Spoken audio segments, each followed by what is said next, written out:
बेटी मैं लखोडैर में था, मुझे नहीं पता था इसका कि कौन है कौन नहीं। इसने जब मुझे फ़ोन किया तो मैंने इनकार किया जाने से। मैंने कहा कि रात का टाइम है, बहुत दूर हूँ, मैं इबादत करवाने गया था, वहाँ गैर मसीहों में मेरी मनाती है लखोडैर में, तो हम वहाँ पे थे।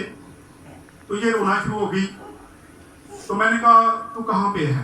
तो इसने मुझे बताया कि मैं FC कॉलेज में रहती हूँ। मैंने इसको जानता था और वहाँ से हम सीधे FC कॉलेज गए और रात को जाके इसको मैं जब मिला तो जब दुआ की तो खुदा ने मुझे बताया कि इसका और इसके हस्बैंड के दरमियान में जो बात चल रही है वो बेसिक इनकी है ही नहीं। कोई तीसरा बंदा था जो इनका घर तोड़ना चाहता था और वो इन पर जादूगरी से ये सारे काम कर रहा था। और बशारत ने इसको घर से निकाल दिया और ये अपने घर में बैठी थी। और जब दुआ शुरू की तो मैं देखता था कि एक दीवार है ना, तो उसमें कोई खिड़की है ना दरवाज़ा। इसका मतलब था कि रास्ते सारे क्या हो गए हैं, बंद हो गए, कोई रास्ता नहीं नजर आ रहा था। फिर दुआ करते रहे और आखिरकार खुदा ने फिर दिखाया कि कुछ उसमें रास्ते जो हैं वो बनना शुरू हुए।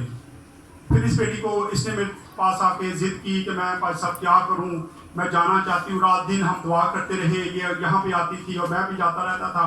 और फिर जब इसने एक दिन जिद की तो मैंने कहा ठीक है आप चले जाओ, लेकिन आपने कहीं कोई बात नहीं करनी और मेरे खुदा ने चाहा तो आपका शौहर आपको घर में रखेगा, निकालेगा नहीं। और खुदा का शुक्र है जब ये वहाँ पे गई तो उसके बाद बशारत के भी हम शुक्रगुजार हैं कि इसने कुछ भी नहीं कहा, क्योंकि वो अबलीसी जो मसले थे वो सारे हल हो चुके थे।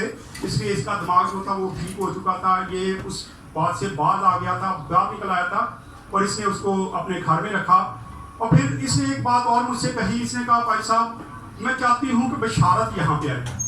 तो मैं उसको लेके आऊँ। मैं कहा तूने कुछ नहीं करना, मेरे खुदावन ने चाहा तो बशारत खुद ही चर्च आएगा। और एक दिन बशारत ने खुद ही इसे कहा कि जहाँ तू जाती है दुआ करवाने के लिए, मैं भी वहाँ जाना चाहता हूँ, मुझे लेके चल। और जब ये यहाँ पे आए तो आते ही ये रोना शुरू हो गई। मैं कहा क्या हुआ है? कहती मुझे वो बात याद आई, आपने ये बात कही थी कि खुदावन ने चाहा तो बशारत खुद ही चर्च में आ जाएगा। तो आज बशारत चर्च में आ गया। फिर खुदावन ने इनको औलाद या सीने में से नवाजा।